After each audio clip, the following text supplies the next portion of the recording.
अभी मेरी जनरल बाजवा से बात हो रही थी, उन्होंने कहा कि इमरान देखें, फजलुर रहमान को डीजल ना कहना।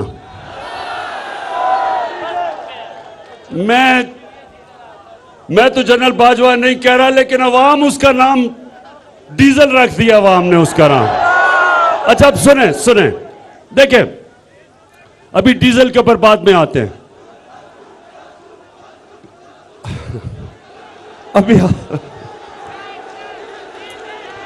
आता हूं।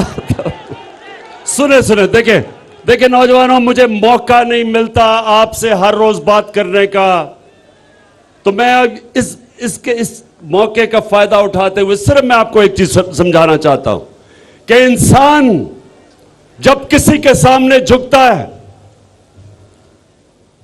वो अपनी इज्जत खो बैठता है, गैरत खो बैठता है। और जब एक कौम किसी के सामने झुकती है, उस कौम की कोई इज्जत नहीं करता, उस मुल्क के पासपोर्ट की कोई इज्जत नहीं करता।